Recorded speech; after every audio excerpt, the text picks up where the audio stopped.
The sound of his laugh still echoes. "You're pathetic," he sneered, right before he walked out the door, hand in hand with my so-called friend. We'd been together 5 years. 5 years I thought we were building something. He always saw me as the struggling artist type, quietly working away on my laptop, always busy with my projects. He never asked too many questions, probably because he assumed my projects weren't bringing in much. He liked being the one with the flashier car, the one who picked up the tab more often. The red flags started subtle. Little comments about my modest lifestyle, about how I should aim higher. Then Sarah, my friend, started appearing more.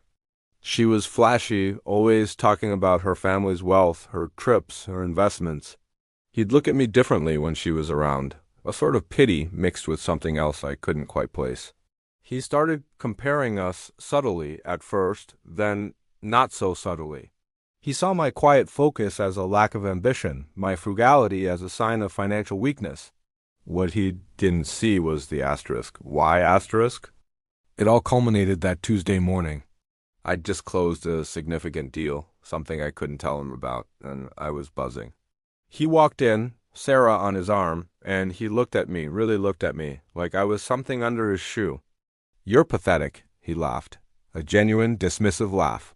Always stuck behind that screen, pretending to be busy. Sarah understands what real ambition looks like. We're leaving. My face, I remember, was completely blank. He expected tears, an argument, something. But I just stood there. Because for the past 3 years, while he was busy showing off with Sarah, I was quietly, meticulously building. Not just one business, but a network.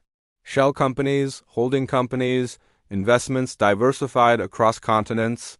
Every late night, every project, every modest choice was a brick in an empire he couldn't even fathom. I was a silent milionario before he even met Sarah, let alone left me for her. My pathetic life was actually a carefully constructed fortress of wealth, designed for absolute discretion and maximum growth. A few months went by. I heard whispers. Sarah's family wealth wasn't quite as robust as she claimed. Her investments were speculative at best. And then came the phone call. Not from him directly, but through a mutual acquaintance. He was in a bind. Sarah's ventures had taken a nosedive, and he'd apparently invested heavily, thinking he was backing a winner. He needed capital. Significant capital. And he'd somehow found out about one asterisk of my smaller, more public-facing ventures, a tech startup that had just made headlines for a substantial acquisition. He thought I was just a lucky founder. He called me, his voice a pathetic mix of desperation and forced casualness. "Hey, long time no talk. Heard you're doing well. Listen, I have a great opportunity, just need some seed money to get it off the ground. For old time's sake." I let him talk. Then I said, "I'm afraid my investment portfolio is completely allocated right now. You see, I prioritize stability and long-term growth. And frankly, your track record isn't aligning with my strategic objectives." The silence on the other end was deafening. He didn't know that the rich friend he left me for was now coming to asterisk me for money. Money I wouldn't give. I hung up. No anger, no satisfaction beyond a quiet confirmation of my own path. He chose flash over substance, perceived wealth over actual ambition. My pathetic life, the one he mocked, was the very foundation he now envied.